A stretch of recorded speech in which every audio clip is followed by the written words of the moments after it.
హైదరాబాద్ లో పిసిసి అధ్యక్షుడు రేవంత్ రెడ్డి మాట్లాడుతున్నారు. ఇప్పుడు లైవ్ చూద్దాం.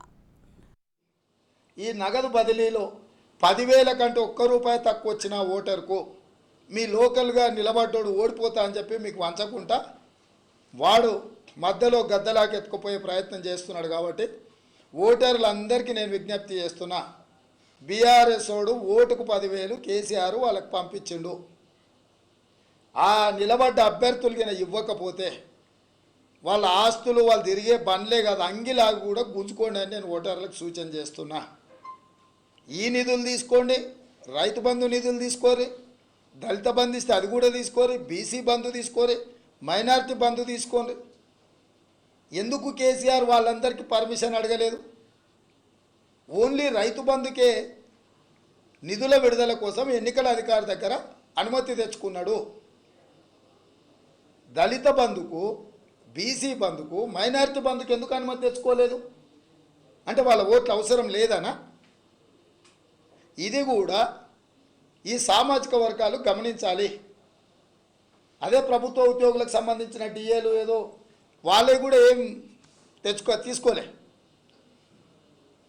అంటే కేసీఆర్ అనేవాడు స్పష్టంగా ప్రభుత్వ ఉద్యోగుల ఓట్లు నాకు అక్కర్లేదు, దళితుల ఓట్లు నాకు అక్కర్లేదు, బీసీల ఓట్లు నాకు అక్కర్లేదు, మైనారిటీల ఓట్లు నాకు అక్కర్లేదు, షాదీ ముబారక్ కళ్యాణ లక్ష్మి కూడా అనుమతులు తెచ్చుకోలేదు.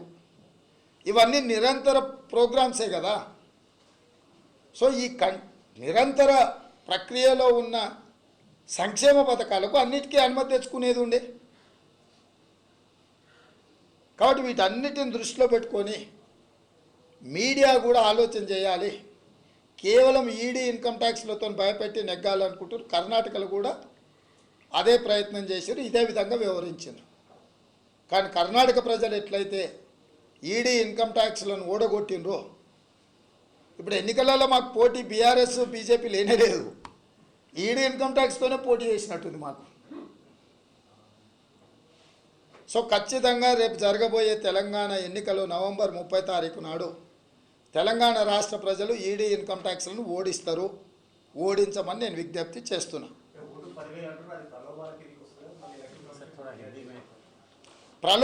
ప్రలోభం పెట్టి ఇప్పుడు కేసీఆరే లోబి ప్రలోభ పెడతాడు తప్పితే ఏం చేస్తాడు?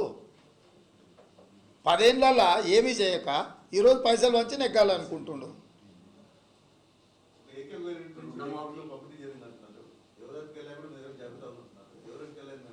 చెప్తాను, దాని సందర్భం వచ్చినప్పుడు విచారణ అధికారులు తేల్చాలి కదా. విచారణ అధికారులు దాని సంగతే మాట్లాడట్లేదు కదా, మంత్రులు ఉన్నారు దాంట్లో ప్రధానంగా.